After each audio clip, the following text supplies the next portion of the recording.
Good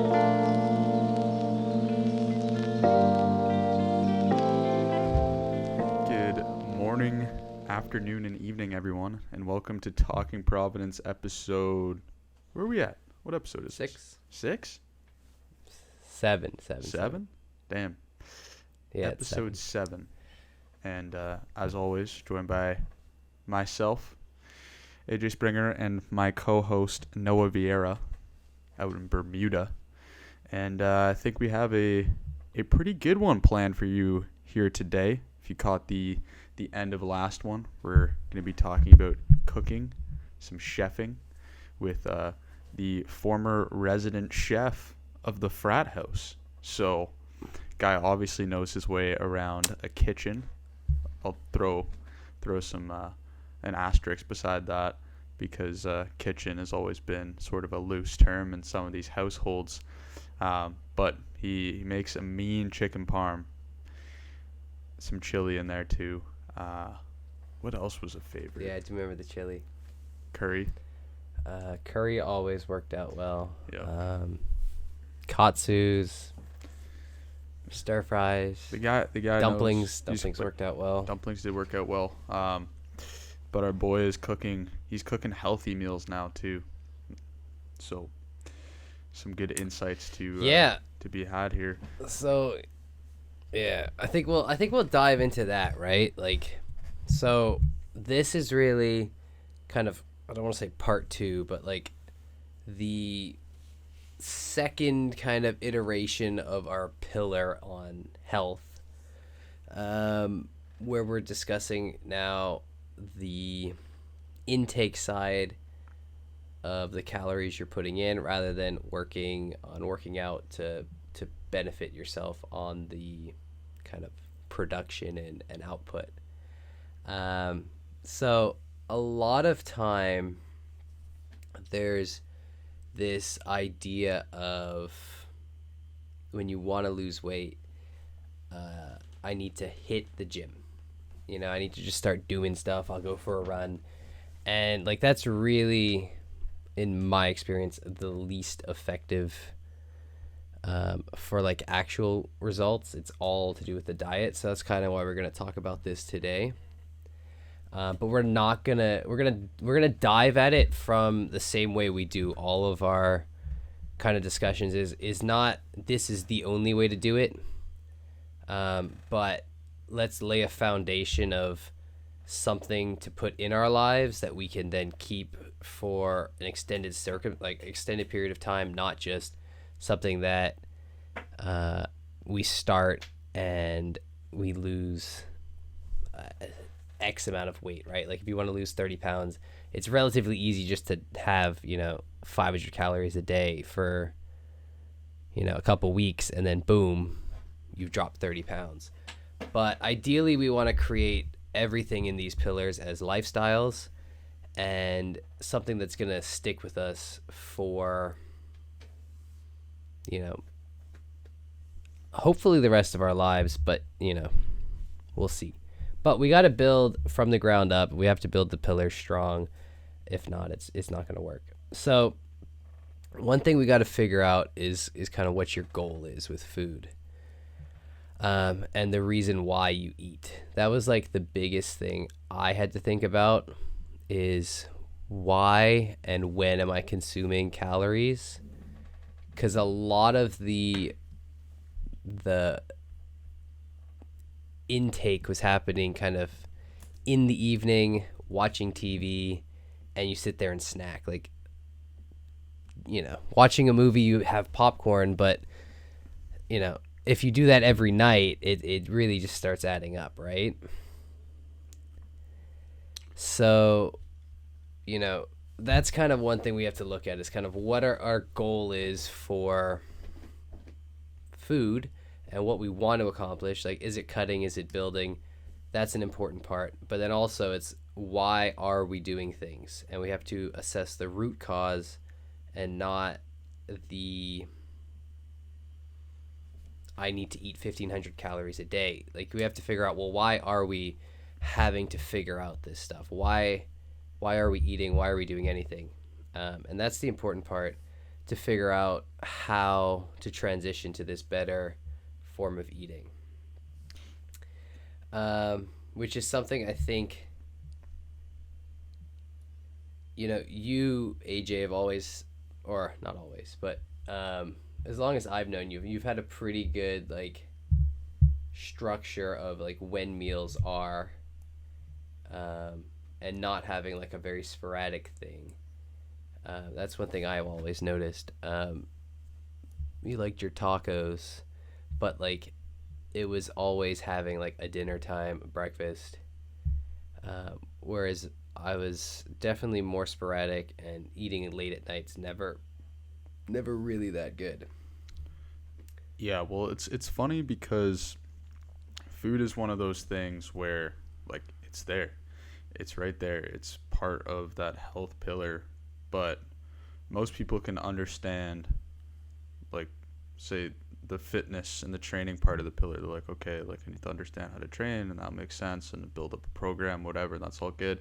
But the food part goes over people's heads because it's food. Like everyone eats. Okay, not everyone trains, but everyone eats, and you think you might have a general idea of okay, like this is kind of how I'm supposed to eat.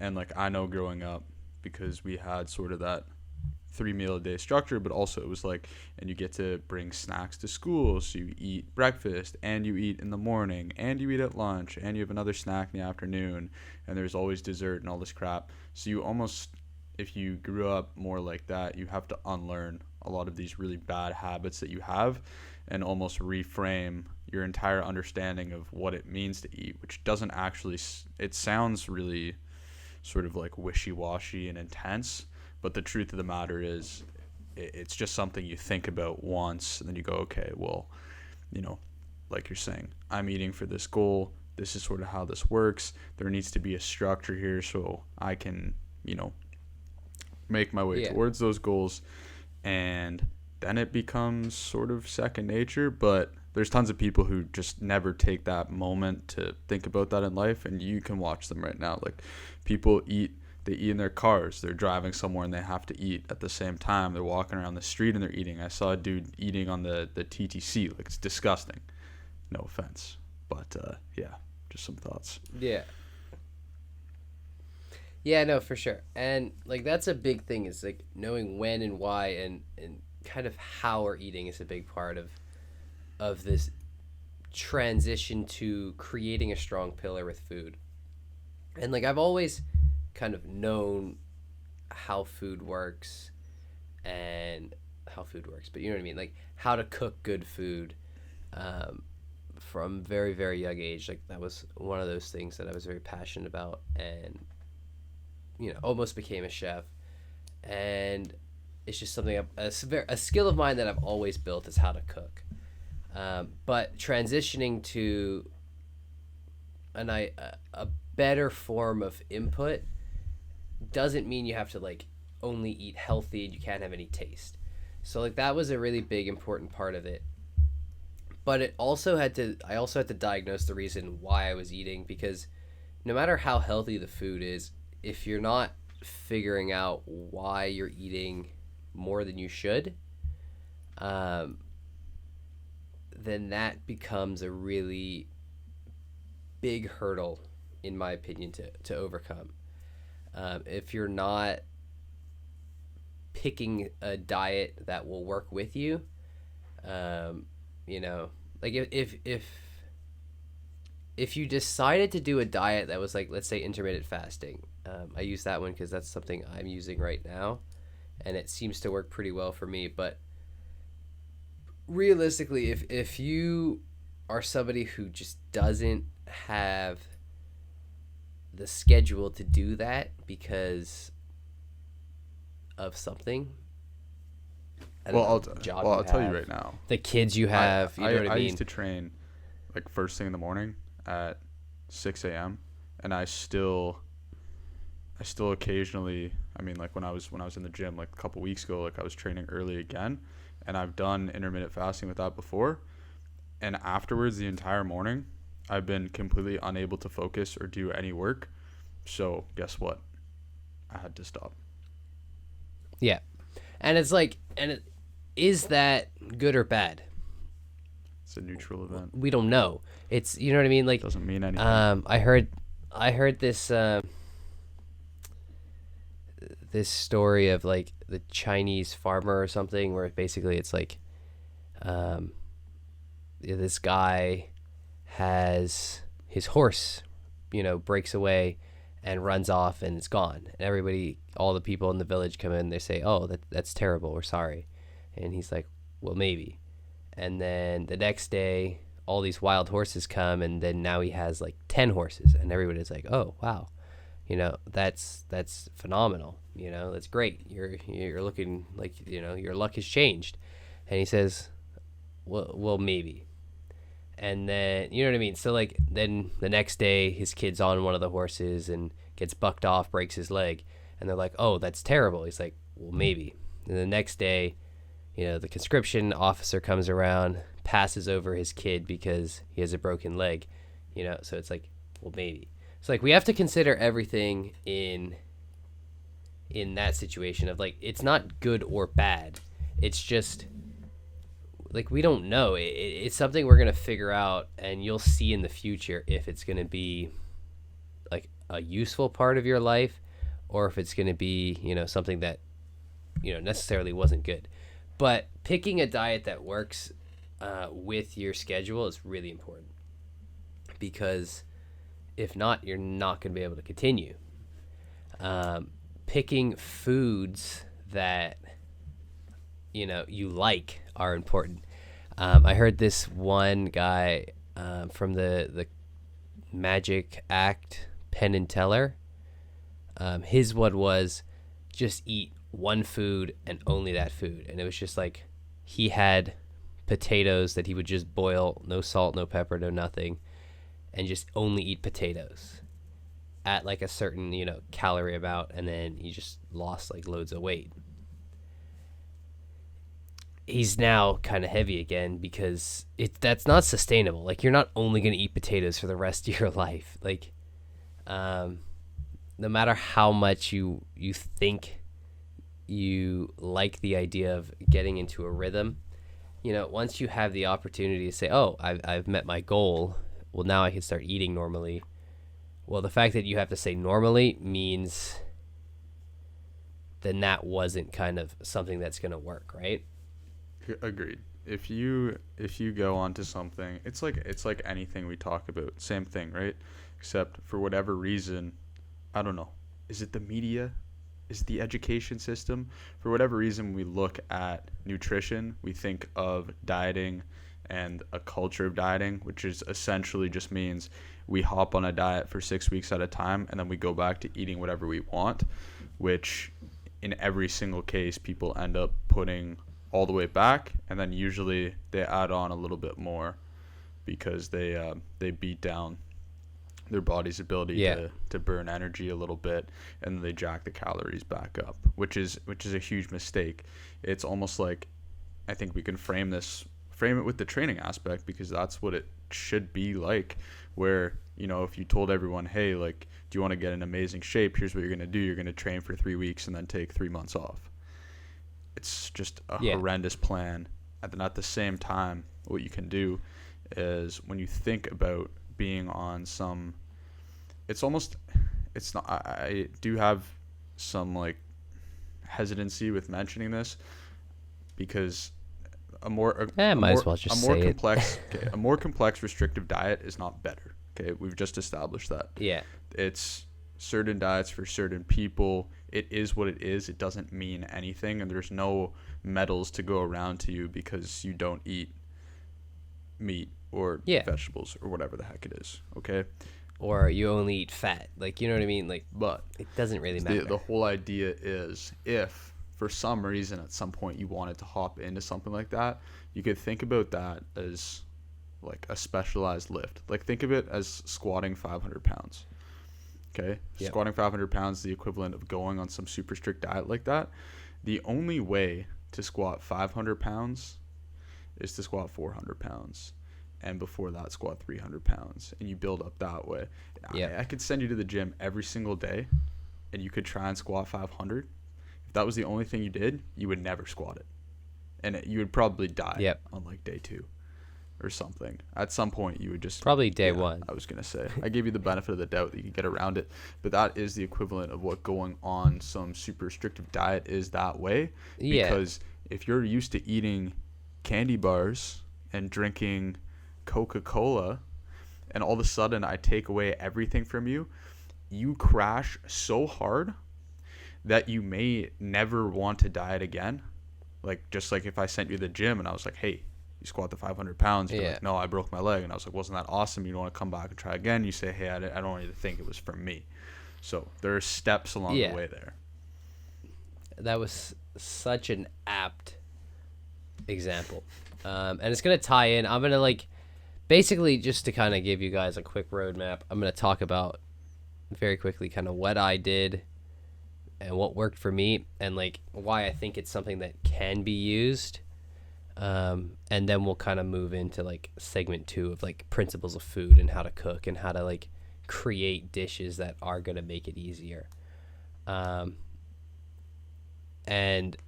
why every so often I'll go on a very restrictive diet, but it's basically just what I have on a daily basis that I know kind of what it is, but I just put everything on a scale, and it doesn't change what the food was. Like I eat the same stuff. It's just I eat very specific amounts of it in, you know, a 3-week period when I'm just trying to lose an extra couple pounds. And then I continue at the same kind of, still not eating garbage, but you know, it's like that lift, right? We put in the work, we lifted, you know, we squatted 150 pounds and then 200 pounds. And then, you know, now we're at 500 pounds. And, you know, that's kind of how I did that. But basically what happened was I decided, I can't eat after 9 p.m. Not because 9 p.m. is the best time in the world to just not be eating, or, you know, there's all these benefits of not eating after 9. It's just like, usually after 9, nothing's good going to happen. It's just, I'm going to be watching TV, I'm going to be relaxing. Like, my day is more or less come to an end. And at that point, I have to transition to something else. And usually that's what I would snack, is a lot after 9 p.m. because I'm watching a movie or something. So that was like one of the main ones. I said, I'm not going to do that. Then I said, I'm also not going to eat anything quote unquote bad unless there's a purpose. So I stopped drinking unless there was a purpose. I stopped. So like if we were all going out for drinks, now there's a purpose. If we're all going out for drinks every night, then there's no purpose for it. But if it's like, oh, it's a Saturday, you know, we haven't been out for a while, let's all go grab a drink, then we'll all go grab a drink, you know, let's all go out for dinner and then grab drinks. That's fine. You know what I mean? And that's how I started, and it progressively just reduced the amount that I would go out and the amount that I would drink, to now the point of I don't drink, and I maybe go out every other week for dinner. But like sometimes I'll just go and just, you know, sit down at the table and kind of chat, because I'm trying not to, or I don't actually have that desire, right? Because that was the big thing you were talking about, right? Is if you eat candy bars and soda every day, you pull that out of your system, you're going to crash. You're going to be craving those things like the next day. It's going to be like, oh man, you know. But once you've done it for a long enough amount of time, it's not like you have that same craving. Like you still will think about foods that you used to have, but you're not, it's not like taking heroin away from somebody and then expecting them, you know, the next day to be fine. It's like the next day they're going to have a lot of problems. But in like 5 years of not, you know, constantly using heroin or not using it at all, they're not going to have the same withdrawals. You know what I mean? Yeah, I mean, like heroin's sort of a bit of an intense one, but point taken. But like sugar's probably one of the most addictive substances on the planet. Yeah. It just doesn't have as negative an effect as like heroin does, right? But like it does, but it doesn't, because it becomes like a system of life, and it's like an accepted form of, just eating processed sugar, and then everybody has diabetes. Yeah. Well, I mean, like, look, you just hit on it, which is like everything that you're describing there would be. So Dan John, who's like one of my favorite strength coaches, he coined this term, and he has a book by the same name. It's called Interventions. Mm-hmm. At least, actually, the book might be called Attempts. Anyways, the whole idea though was intervention is the same as just saying you have rules around how you eat, and that's the first start to this before jumping into some diet or something. It's like, okay, well, we have many things that we have to address. We're addicted to sugar. We have no structure.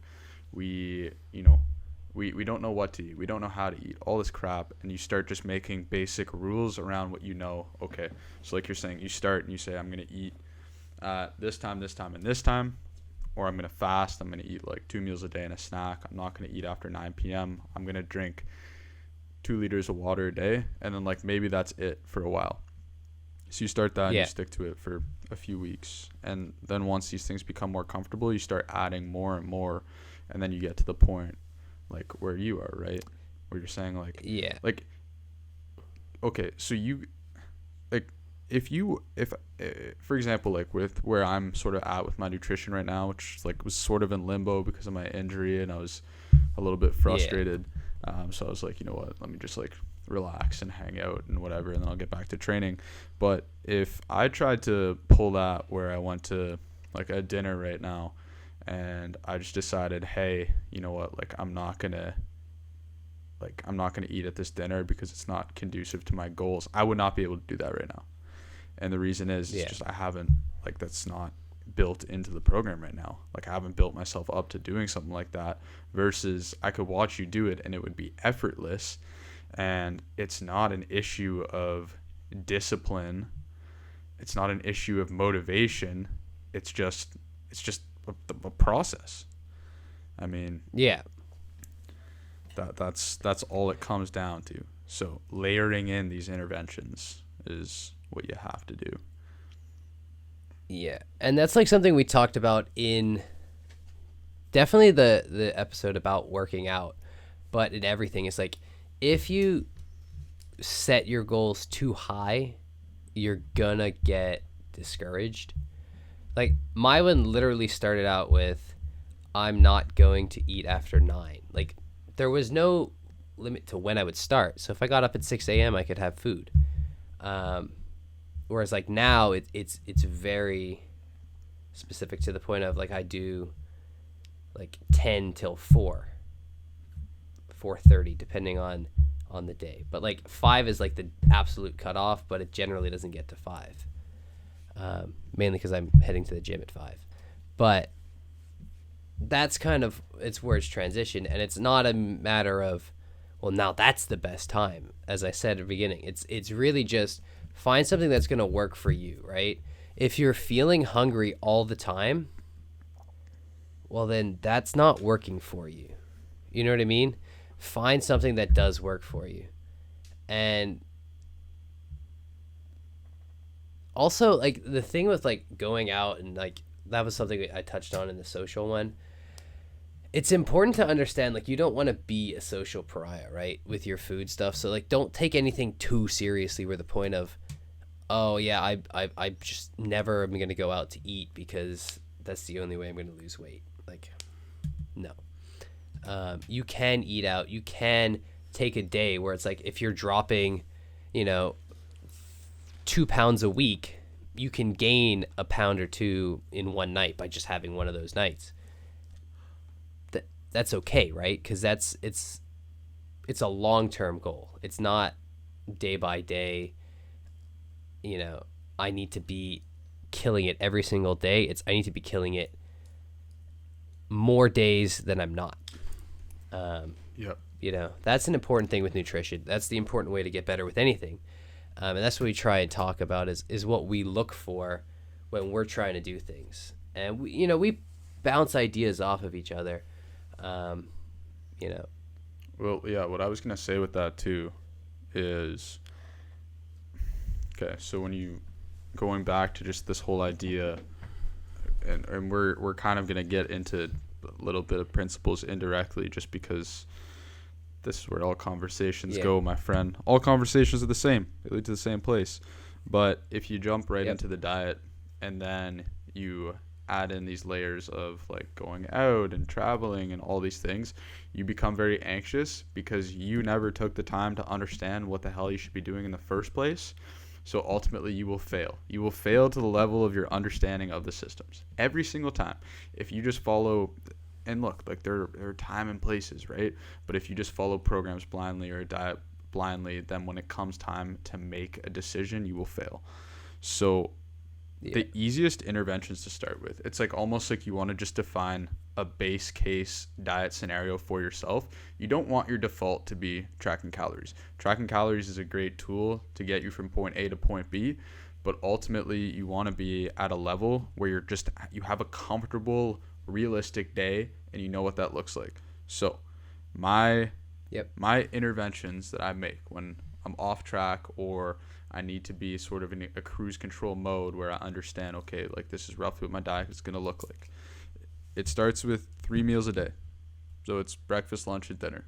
I've messed around with fasting before. I will mess around with fasting again, but this is the base scenario. I'm not fasting in it. So 3 meals a day, 7 days a week. So there's 21 meals there. There's not really any snacks in between meals, okay? Maybe there's one and it's some fruit or something, but that's besides the point. So 21 meals, and I'm going to try and hit 80%, something like that. So what I got to do the math here. What's it going to be? So 21 8 times 21. So it's like 17 for 21 is what I want to go. So for those meals, I can just sort of screw off and it's fine. I'm not intentionally going with the purpose of being a jerk and eating like an asshole, but it's, it just is what it is. So of those 17 meals, what does that look like? So we said there's 3 meals a day. I will tell you the composition of what they are, but first, the entire motto, the only thing I'm thinking about in my head when I am thinking about what I want to eat and making the plate is eat like an adult. That's all you have to think about. Eat like an adult. I truly think that if you take a second and just try and push it through your head and say, like, what is an adult supposed to eat like? Like, as an adult, like when you open the cookie jar, you take one cookie. Kids take all the cookies, okay? So it's the same thing when you're making this plate and you're thinking about portions, but it's just a good mental framing. And then if you need something more specific for what does eating like an adult look like, well, it's always one source of protein, whatever it is, chicken, fish, beef, shrimp, tofu for the vegetarians, one carb, rice, potatoes, bread, I don't really care, and then whatever fruits and vegetables you want, but they have to be there too. Like a fruit and or vegetable and or fruit. Okay, so like what could that look like? Well, maybe it's eggs, toast, and an orange. There's a breakfast, and it seems simple. Or steak, baked potato, and green beans. Boom. Easy enough, right? And that's all it is. On top of that, the other one is the hydration piece as well, which is really easy, which is just get yourself a 1 liter water bottle and at least drink it twice. So 2 liters of water minimum on a daily basis, and like that's it. So it's like that is the base case of nutrition. Now, this is not getting me from point A to point B. This is simply like I want to have my nutrition locked down in a good place where if I decide I need to be more strict to get myself somewhere, that I can easily transition to that. I'm at like 400 pounds right now on that squat, right? So I know I can ease into 450 and then 500 if needed be. But I also know that I'm not at like 100 pounds and then I'm going to have, I don't know, Luke's wedding or something come up. And I all of Yeah. a sudden have to, water fast for 17 days and nearly die. Yeah. No, that's totally kind of where we're thinking, right? Is make a plan, right? And that's like an easy one to follow because it's like I'm not saying you have to take that plan as like the listener, but that's just something that works, right? You get 4 meals out of the week, and then also just make sure your meals are complete. So that's something, yeah, I'm gonna talk about now. It's just like a bit of kind of what goes into making food and like when you're making your meals, right? Is the biggest thing when I first like moved in and started like living with you was I'd watch you take a cold pan and just slap some meat into it and then just start heating it up, and I would almost die every time. But that's like the biggest simple thing you can do to make your food taste better. You take that protein and you just put it in a hot pan, and you're gonna get some color because color equals flavor. Uh, Step two, you can add a bit of salt. You can add a bit of pepper. Those are like key elements. Is adding just a little bit of seasoning. My favorite to use, and if you want to just kind of take my tips, is salt, pepper, garlic powder. And garlic powder is, I think, one of the coolest. I don't want to say inventions, but basically it's like you get that nice garlic umami flavor. You just be very gentle with the garlic powder, but just shake it on top of your chicken, your steak, your fish. I don't care what you're putting it on, with the salt and pepper, and then you just cook that. And it just takes everything to the next level because it just adds a little bit, but it's literally just like no calorie because it's just garlic, and it's very light amount of it. Like you're really using very small quantity of garlic. That's just they've removed all of the moisture from it, and now you have granules of what was garlic. So that's one of the biggest tips I can give with cooking. Another one is I'll kind of just walk very quickly through, because chicken breast is probably the best meat you can use. There's a fair amount of science behind it with like the fact that there's almost no fat in it, and it's like a very lean protein. It's not going to affect any of your cholesterol levels, whereas like your red meats are going to do that. So like you shouldn't have red meat more than once or twice a week. Like pork you could maybe push to like 3 times a week, but like chicken you could have breakfast, lunch, and dinner every day, because there's just chicken breast especially, there's just no negative negative effect from it, from the fact of there's nobody who's allergic to chicken breast or chicken meat. It's like one of those non-allergy things. It doesn't cause anybody like gastro discomfort. It's not going to affect how you. It's only going to be a positive protein to use. So I highly recommend that one. But the problem with it is people don't know how to cook it. They always end up with dry chicken. And the thing is, you're trying to finish it on the pan generally, and that's what's going to screw you up. My suggestion, and I tell everybody this, and it's basically a foolproof way, but if it's a thin piece of chicken, put it in the pan, 2 minutes on each side, get some color on it, stick it in a 425-degree oven for 12 minutes. If it's a thicker piece of chicken, 16 minutes. It's a thicker piece of chicken. Time, butterfly it. No, don't butterfly it. Just stick it in for 16 minutes. It comes out juicy every time. Hold on, what did we say? Two minutes each side on what? Medium? On high heat. High. You want color. You're not cooking it on the pan. You're just cooking it to get each side. Like when you stick it in the oven, especially like a piece that's about an inch thick at the thickest point, you're probably going to still see like a line, a band that runs, especially on that thickest part, that's still raw. But you're going to have great color on both sides. And then stick it in 425, 16 minutes. Cut it at, like, if you're not sure, but I can guarantee it's going to be cooked. But cut it at the end, the thick piece, not the thin side, and just check. And also let it rest, because it still continues cooking, so that's another thing to consider. Foolproof way, I cook chicken every day. Shrimp's another good one to use, because that one also has the same kind of effects. It has the same kind of general effect of, like, it doesn't affect your cholesterol. It's so lean. The only problem with shrimp and like shellfish is there's a lot of dietary restrictions, religious or just actually being allergic to shrimp, and you could die. But if you're not one of those people who follows any of those things, like I'm probably allergic to shrimp. Occasionally, my throat will be a little itchy.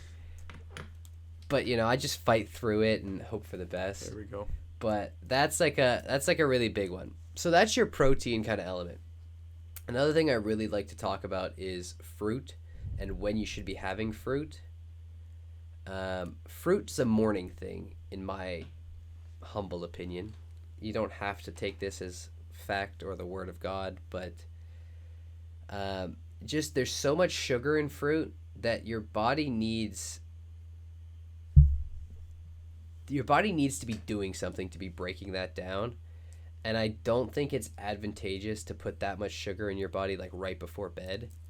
I'm not saying that that's by any means wrong, but I'm just saying if you want to follow a diet plan that I'm kind of slowly outlining with my tips and tricks, stick to fruit in the morning and really good vegetables at night and in the afternoon. So that's like a big one. You start off your day as well. You're going to get that spike of sugar, which is going to kind of give you that awakening. Like there's a good study that talks about apples, like a green apple in the morning will give you that same kind of spike that a cup of coffee will. But if you're like transitioning from coffee because you don't want to be relying on caffeine, having an apple which has, a lot of sugar, the sugar will spike your energy levels and kind of wake you up the same way a cup of coffee would. Another thing to consider is you want to have your fat mixed with your carb when you're going to do these things, because that's how you create like this complete meal. So like eggs with toast is good because you have that level of fattiness from the yolk that's going to mix with your carb of your bread. You know what I mean? Like that's where you get this nice combination. I personally don't have very many carbs, but that's just a personal thing. It's not like the right or wrong thing. It's not like if you cut carbs out, you lose all this weight. Because like when I started, I was eating carbs, and I still lost loads of weight. Like my progression's basically been the same every month except for 1 month where I just kind of stopped around 215 and just didn't do anything for all of December, and then started back up again mid-January. But kind of held steady there from end of November to mid-January. Plus or minus fluctuated, but there was, U.S. Thanksgiving, Christmas, New Year's, like all of these different things going on, right? So there's no problem as long as you can maintain. But anyway, back to my thing. So these are the kind of things you're going to want to think about when you're creating the food you're going to eat. But then also you have to think about the principles of how do we create flavor. So color equals flavor is a good consideration. Anytime you're cooking anything, if you have, a vegetable, getting a little bit of color on it, not burning it, but getting a little color on it's going to make it have a different texture, have a different taste. A very important part. There's also like the principles of like what you need when you're making food and sauces to make them taste good. You need some acid, you need like a salty element, you need a sweet element, and you're gonna need like a fatty element. That's what's gonna give you your flavor. But like, how do you do that in a healthy way? It's a big question, right? But there's a lot of healthy alternatives to using, sugar. There's a lot of natural ways to do things like that because sugar is going to be your biggest problem in this like situation. Like the fats is what it is. I don't recommend using a lot of like oils just because they're just not good for you. But some oils are good for you, so like you can start playing with that, and also knowing kind of what type of oil to use at different times is another big one. Do you have any questions thus far, AJ? No questions so far. Okay, cool. All right, as long as I didn't lose you. All right, cool. So we'll transition to oils now. One thing when you're cooking anything, like when you go to, let's say like a really fancy steakhouse, right? And you sit down and you order a steak or whatever, and it comes out and it's just like absolutely perfect, and it's got like that super great sear on the whole steak. And then it has like butter, like it's been basted in butter, right? The way to get that color is to use a high heat oil, and that's the same thing you're going to use in your house, right? Is you don't want to sit there and be cooking things on high or medium high with extra virgin olive oil, which is what most people are generally going to buy, because extra virgin olive oil is designed for like salads.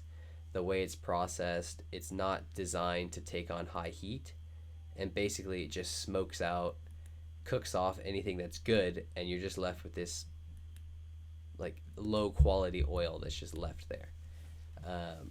Butter also is a very low heat fat, so using butter is also not effective. You're gonna end up burning it, and that's just not gonna taste that great. And butter has its place. I don't recommend butter if you're trying to like really cut, because there's better alternatives that are gonna give you the similar taste but like a little healthier, and those are gonna be your coconut oils, which coconut oil is a high heat oil. Another high heat is like, which I'm not recommending, but another high heat, just so you know, is like canola or vegetable oil. Grapeseed oil is the one I use for high heat, if you're looking for something like that. And like that's an important one to remember, is you have high heat and low heat. So if you're gonna keep in your house two types of oil, keep an extra virgin olive oil for your salads, because if you're gonna do a salad, it's nice to do a little vinaigrette, which is gonna be an acid and a fat emulsified with a little bit of water. And we can kind of dive into that in a little bit, but so you're going to want that one, but you're going to want something to cook your food. And as I said, if you're eating something that doesn't have a lot of sauces and things like that, like we would be used to in a situation of an unhealthy diet where things are fried and dipped in ketchup or whatever other sauces people use, barbecue sauce, like things that are very high in sugar, or like cream-based sauces, which taste good, and like don't get me wrong, like I'm not anti making sauces, but if you're trying to transition to a healthier lifestyle, you're gonna not want as much sauce. You're gonna want a healthier option, like maybe mustard if you need a sauce.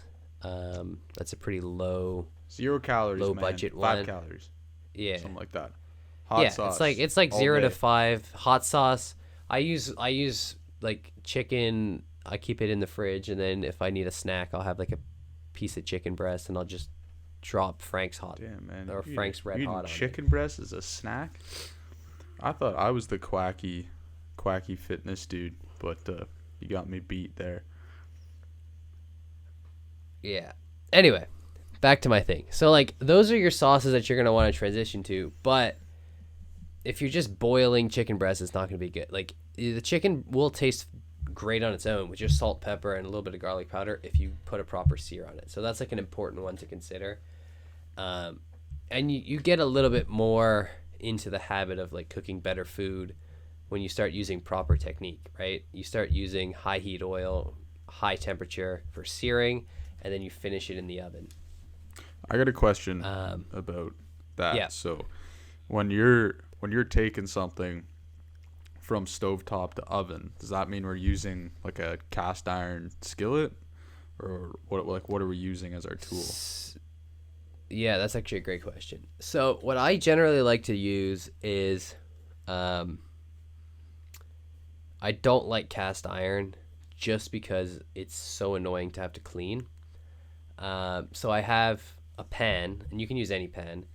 And then you have a baking sheet, so like a tray to go in the oven, or or like a toaster oven.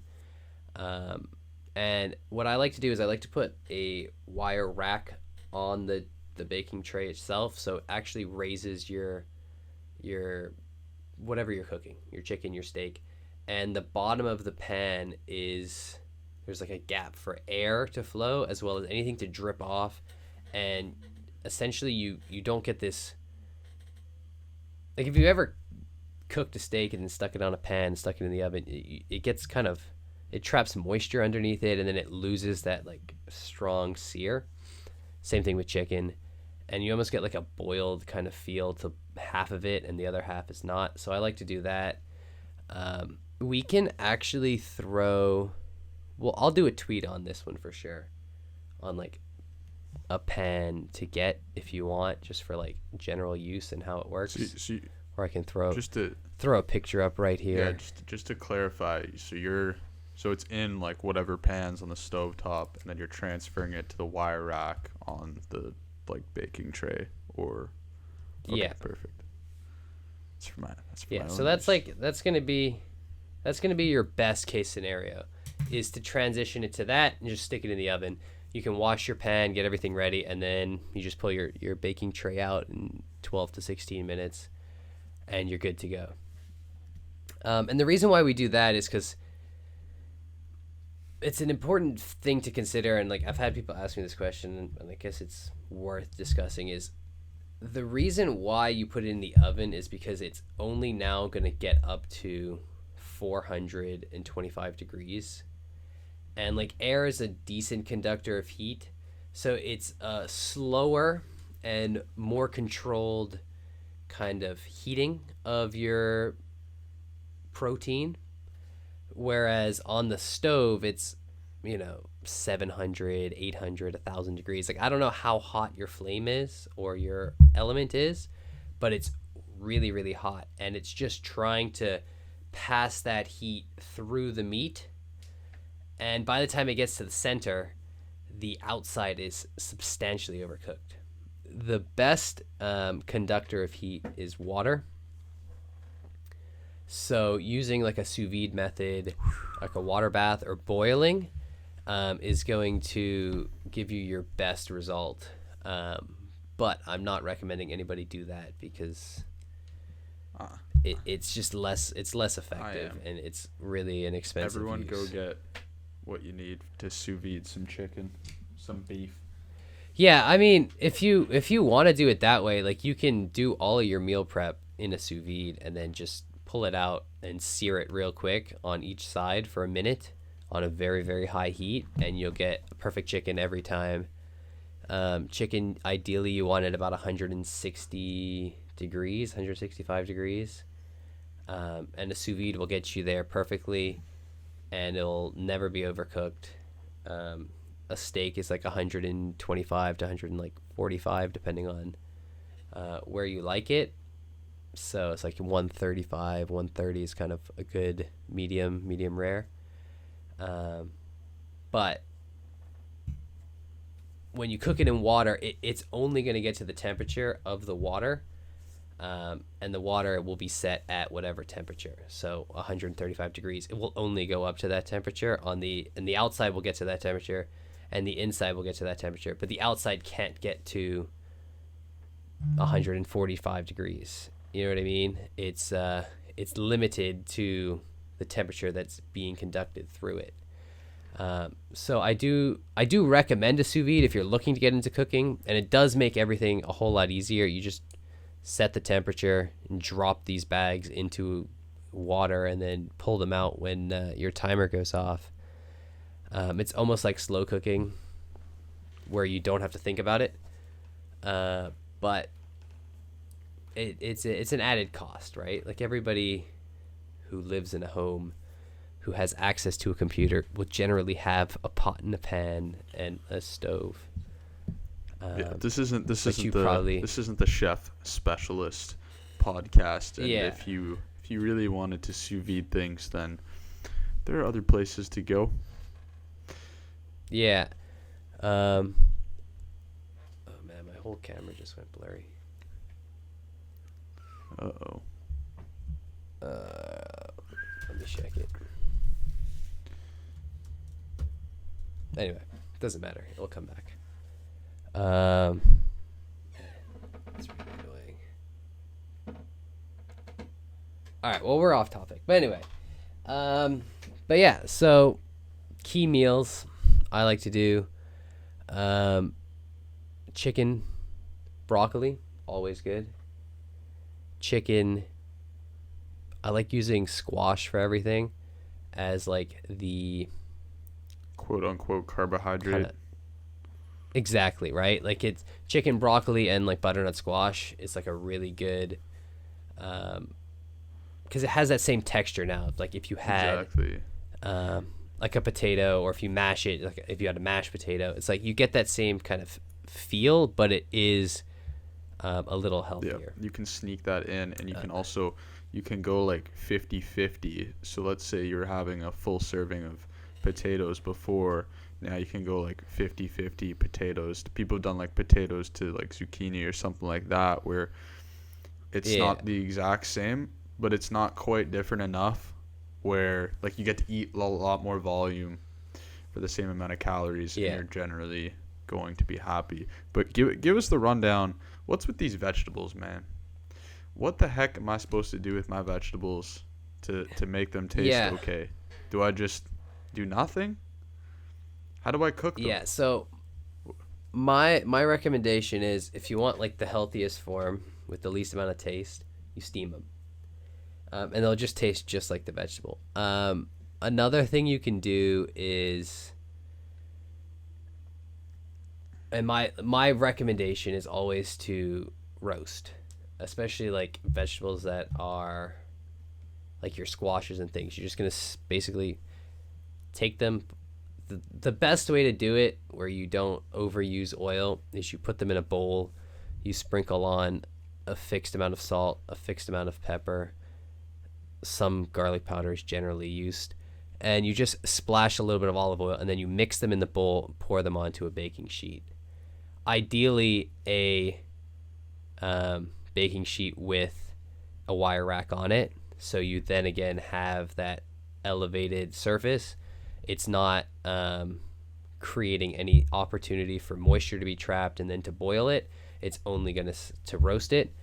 And another thing to consider is temperature when roasting. Anything over 400 degrees, you're going to start roasting.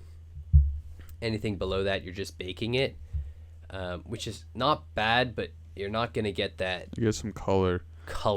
You're not going to get the color, which, as we said, gives you your flavor. My recommendation is 425 is basically your best temperature, degrees Fahrenheit. I'm not sure what that is in Celsius. Like 225, 230. Probably, yeah, whatever that is. I trust AJ on that one. But that's going to give you your best temp when cooking, not when baking. Baking's very, very specific. It's the most scientific version of anything that you can eat. But when you're cooking, basically just use 425 because it's it's 220 not Celsius. like too hot where it's gonna burn anything, but it's gonna give everything that proper taste, texture, and appearance. Is there a general timeline that these veggies are in there roasting for? Yeah, it depends on the size you cut them, but they're gonna be in there for probably half an hour. Like, get comfortable. My suggestion is always put your veggies in first, because the smaller you cut up the pieces, the quicker they're gonna cook. But like sometimes you want like a meatier kind of. But like we're looking at like a 30-minute, and that's like a good check-in scenario. And yeah, like I would put a timer on for 20 minutes, check it, and then probably 35 minutes you're gonna need at that temp. Yeah, man. But they're gonna come out great every time. And the thing is, you can meal prep these. You can do more than one batch, or you can do enough to have them ready to go. Well, and then you can just put them back in the oven and just bring them back up to temp. Yeah, and that's been a game or a microwave game changer for me, is based off of where I've lived in the past. We won't get into that, but based off of where I've lived in the past, I've never really. I mean, the last one wasn't that bad. Yeah, but it was based off of those 3 years where I maybe wasn't exactly in standard living, and so the oven was like a foreign concept to me. Like I would never use an oven, because if you use the oven, like it was like the whole house is gonna come down. Like no one touched the oven. It's like disgusting. So I never started using the oven until when we moved into this place. When I moved in with Joe, our microwave wasn't working, and then I was like, you know what? Let me like use the oven for some things, and that's when I started using it more for like meat as well as vegetables, like we're talking about here. And I appreciate again some advice to work with tomorrow too. But as far as meal prepping goes, it's the easiest thing in the world. Like it's Sunday, it's Monday, it's Wednesday. I don't care like what it is, and you can just pop in a very large quantity of food, and then it's ready, it's there. And as far as getting it back up to speed, so like that's the name of the game. I think that goes for meal prepping. If you're worried about cleanup and all these things, like it's super easy if you do it oven way. If you go stovetop for everything, again, we're not handing out medals here, okay? If you go stovetop for everything, cool. But if you're like me and you want to be lazier, quote unquote, with this stuff, oven is your friend. That's my rant. Yeah. And the other thing I want to do a very quick note on, which I think is really like worth bringing up, is the fact that meal prepping is going to be super helpful, especially if you're used to grabbing a bag of chips when you're hungry. Like it's very, if it's not, I don't know what I want to eat, I'll just get takeaway. I'll just grab a bag of chips. I'll have some cookies. Like I'm hungry, I want something now. You don't want to wait for it to cook. So having food in the fridge that's healthy, that's already cooked, that's ready to go, like it. The thing is, like most of the time when I meal prep like squash and stuff, I'll just have it cold the next couple days, because like I'll throw it in like as a salad. But like you can warm it up, but it doesn't matter because it tastes fine either way. But it does create this nice. You don't have to grab a bag of chips because you have something ready to go, right? You don't have to wait half an hour for food. You can just have it right now. So that's a really important distinction to make, is like if you want to be successful in this, having some stuff that's ready to go at all times is always going to be helpful. Yep, exactly. And plan for contingencies, because like again, the no metals part is huge. Okay, so like with that base diet that we talked about, where I was like, hey, there's 3 meals here, so there's 21 meals in a week. And you're like, okay, well, what about snacks? Oh, I don't really snack. It's like, cool. But if I do snack, I always have things around that if in the situation, try not to snack, but if the urge overcame me, like I have stuff around. We got Greek yogurt in the fridge. We got like some oatmeal and stuff like that, which is like what I'd be eating, and some fruit around too, where it's like, okay, like you're gonna win this game if instead of reaching for the chips and the chocolate bar, you reach for the healthier thing, like that's gonna be a win in most phases of this, and definitely the one we're talking about today.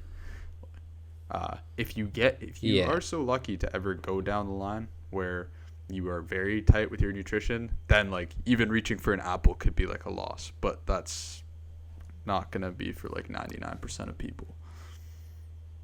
Yeah, like now, like when I started, my go-to snack was popcorn. Popcorn's good. And popcorn, and what I do is I would put nutritional yeast on it, which is a really good healthy, man. because it's like per 2 tablespoons, and you're only gonna put about that, about 10 grams. It's like 40 calories and like 9 grams of protein.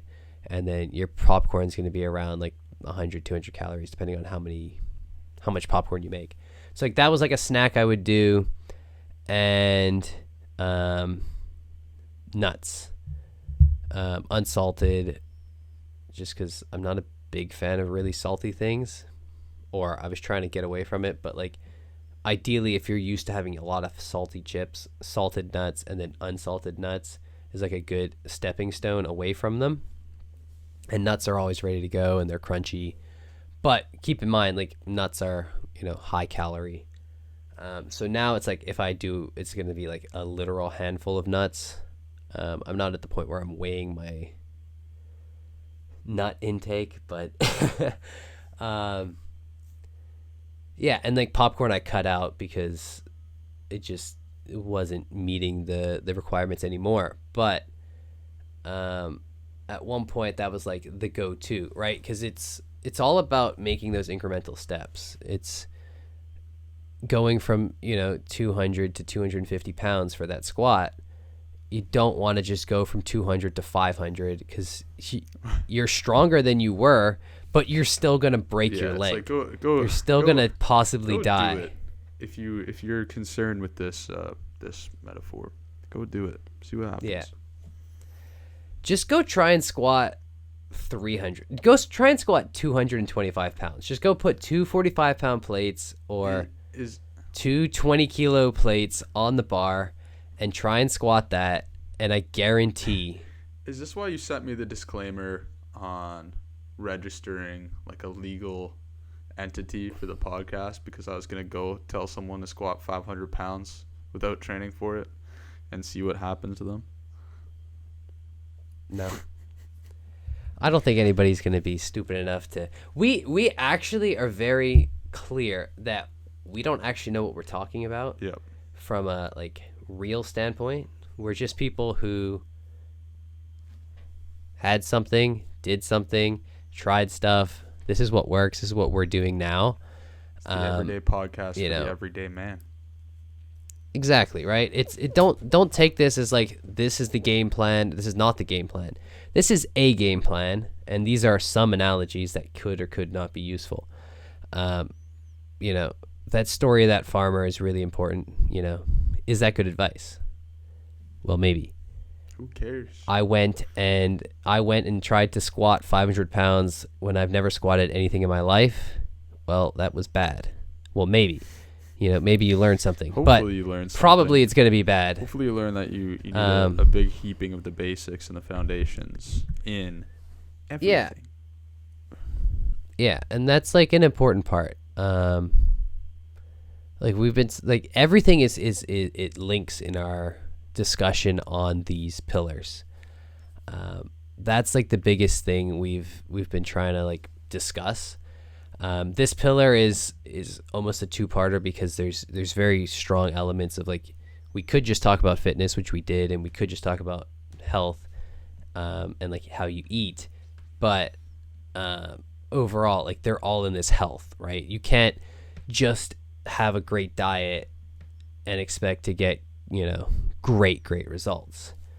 It's going to give you results. It's going to be the foundation of all of your training, because the only way, and anybody who trains will tell you this, the only way to get better at training is to have proper nutrition. So, cutting calories is going to be fine if you're just trying to lose weight. But if you're doing that while lifting weights, you have to make sure that you're meeting those bare minimum requirements of protein and things like that. Because your body needs energy to continue to lift. It needs protein to recover. And those are the important things you have to look at with everything you do. So like, don't really track calories as much as make sure you're getting the key things you need. You know, you need certain vitamins, you need a certain amount of protein, you need a good amount of water. Like 2 liters a day is a great goal. It's like a nice daily minimum. And realistically, if you're active, especially if you're active in the mornings, like you should be crushing a liter before, like, say, I get up at like 6 right now. Before 9 a.m., a liter's gone for sure. Without like any effort, you are thirsty in the morning, regardless of if you feel thirsty. So like, just test it out. Start drinking the water, and you're gonna realize real quick, like, oh, I actually, well, like, what do you do overnight? You sleep, and you haven't hydrated in hopefully 8 hours, and then another like 2-3 hours tacked on the front end of that, because you shouldn't be drinking a ton of water right before you go to bed for obvious reasons. Yeah. Like water, and the other thing is it's going to keep you full. Like that was the biggest thing for me, is just cut out anything. Don't drink your calories. Any form of drink. Don't drink your calories. Like if you're going to choose calories, like a can of Coke is going to be like 140 calories. So you can drink one of those, which is going to last you 8 seconds, you know, or you could have however long it takes you, 20 could have seconds. 2 pounds of strawberries instead. Yeah. You know what I mean? Like you can have loads of, like 100 grams or 140 grams of strawberries is going to get you to 50 calories. So you can have, 3 times that just to get the same amount. So it's crazy there if you think about it that way, because you just don't want to be drinking those calories. There's a YouTuber, Max Tuning, and he used to do these daily vlogs. He's like a fitness guy, and it was all like if it fits your macros, like calorie stuff, which is cool. And I used to watch that when I was like growing up and more into that. But he used to always say this thing, which is way more hilarious now, because at that age I wasn't really drinking at all. But his thing was always, we don't drink our calories unless we're drinking our calories. And what he was just saying there is like, we don't drink our calories, but when we're drinking alcohol, that's when we drink our calories. Like that's it. That's the only exception, which I mean is pretty hilarious, and actually is a generally good rule to stick by, especially if you are sort of more of a casual drinker. Like, look, there's no way around the detrimental effects of alcohol on not just the fat loss / weight management process in the first place, but also all the like inhibitions that go away and what it causes you to do if it's late night and you decide to go for those evil, what was Jocko saying? The golden arches, the evil golden arches or whatever. But if you are a casual drinker and you have one drink, 2 drinks, I mean, if you're drinking vodka sodas, like you're gonna be fine. No, it's wild. If it's a couple, if it's like otherwise you're screwed. But like that's the thing is think about what you're drinking as well, right?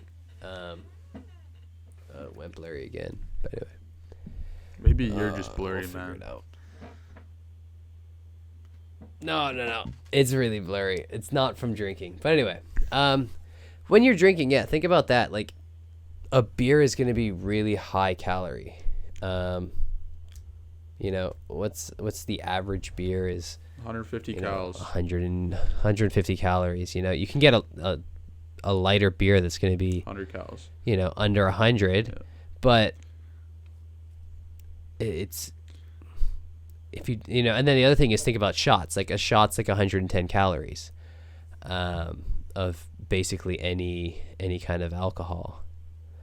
So, when you're shooting shots, it's something to consider, right? It's like, oh well, it's just a very small amount, but If that's where all your calories are coming from, is the actual alcohol itself. if you're gonna have a night of heavy drinking, you better be drinking the vodka sodas, okay? And not for our 0 American listeners, not vodka Sprite, like, or whatever the heck, vodka 7-Up, like vodka and soda water, because that way you're incorporating some hydration as well. But for casual drinking, you can have your beer too, and it doesn't matter. It's just you can't fall into the trap of, if you're doing pitchers with the guys, you're screwed. You're going to go 1,500 calories deep on beer alone, and you're going to get food probably. So it's a bad situation, and you have to. That's where it comes into being an adult, being a grown up, and making your own decisions to say, like, you know what? Exactly. This is how I'm gonna drink, or whatever it is, right? And the other thing to consider, right, is you don't have to drink. You don't have to drink. One. The other consideration is, you don't have to win every single day. You just can't let the losses be so big that winning 6 days a week, you don't actually win the week. You know what I mean? Yeah. So that's a big consideration. But, like, yeah, it's wild what happens when, like, when I was at the frat house last year, we would sit there and drink 12 plus beers every night, 6 days a week. Like that was like a light day of drinking was 12 beers. I would come and see you, and like that was the beauty of it, right? At the time, which I look back at it now and it's really stupid, but like I would go and see you and Luke at your house, and then we would drink, and then the next day, well, you guys would take the day off. Well, I'd be drinking with the other boys. Yeah, man. And that would be just a regular loop, and I would just be stuck in it.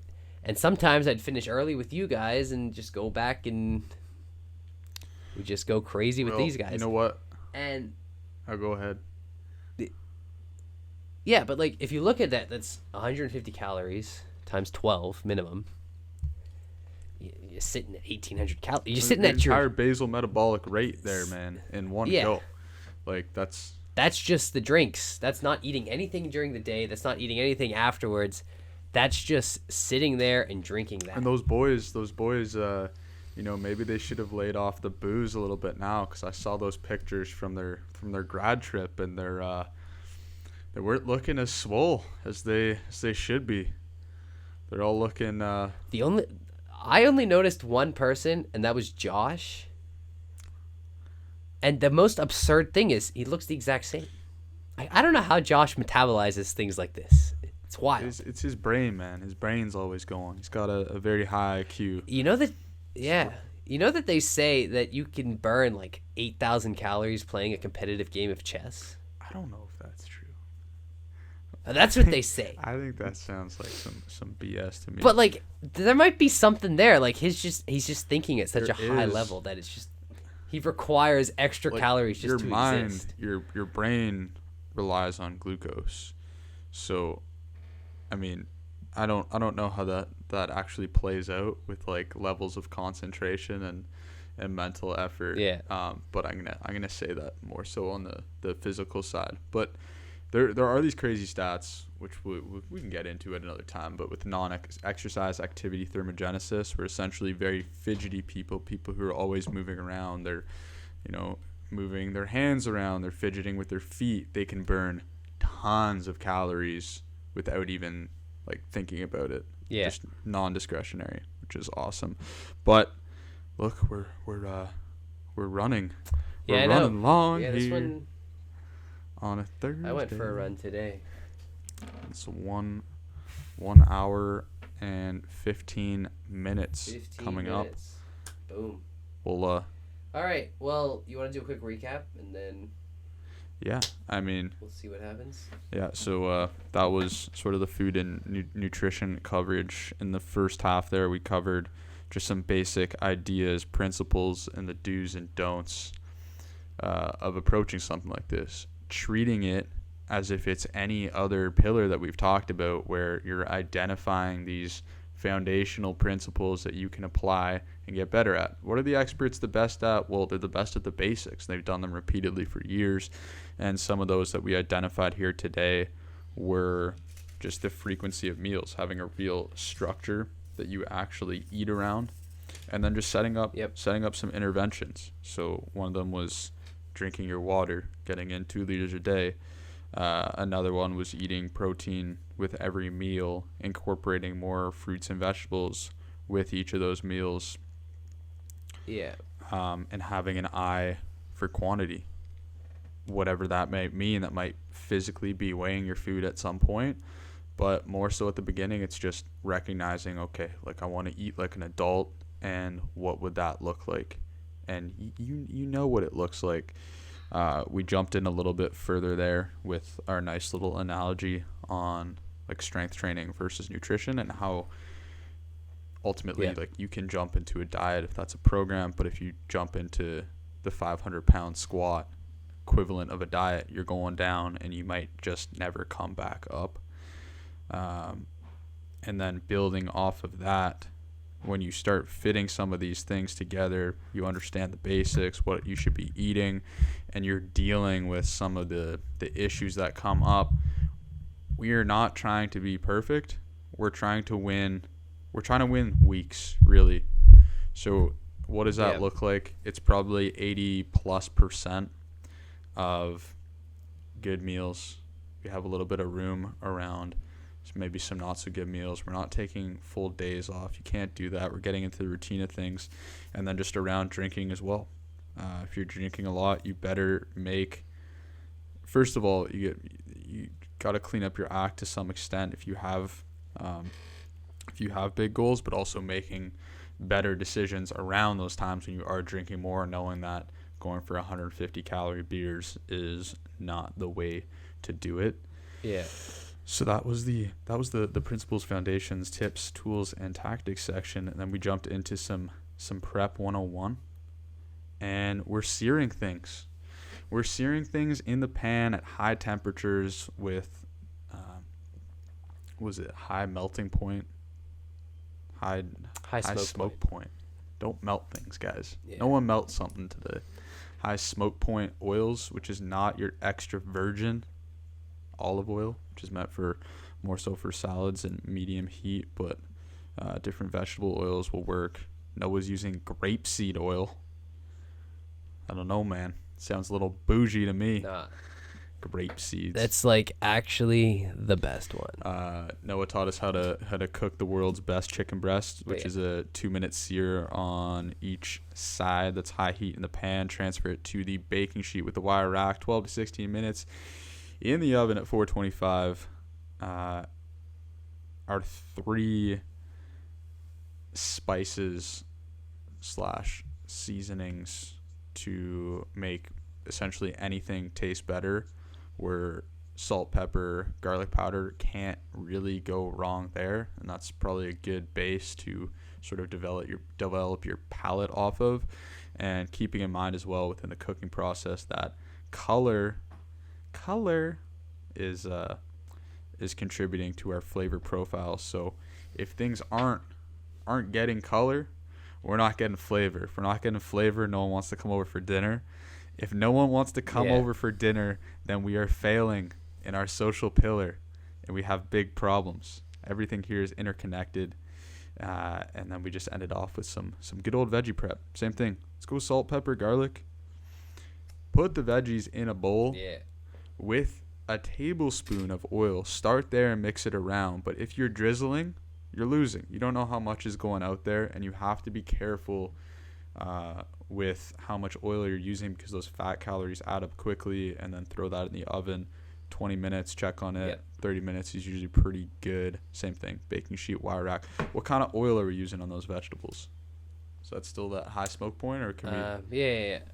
Again, you're gonna want a high smoke point. Like your grapeseed is gonna really be the one you're using there. I think. I think that was a pretty. Just invest in some grapeseed. Man, no one's buying this grapeseed oil. But I have to say, it's actually cheaper than your extra virgin olive oil, and you're not wasting it because it's not burning off. But anyway, what do you got to say? Maybe we're just not talking about anything.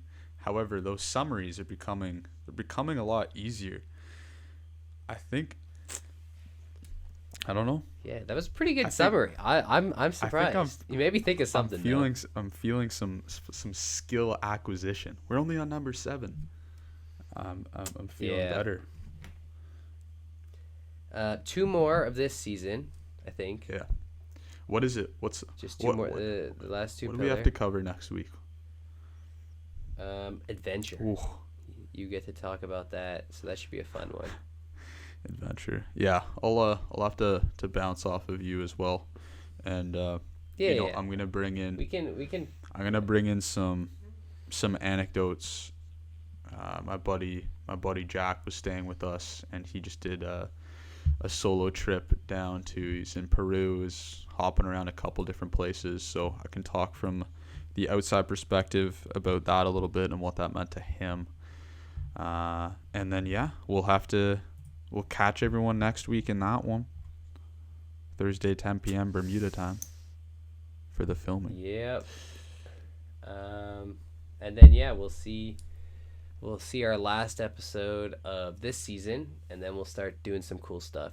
Bring some guests on, just having proper discussions with the assumption of knowledge of how our pillars are working and how we're trying to build our lives, and then we'll try and gain some new skills, gain some new knowledge, learn how to talk to different people. But there we go. Should be fun. In the books. Thank you, Mr. Vieira. Another one down, and another one bites the dust. And we'll get it back on next week.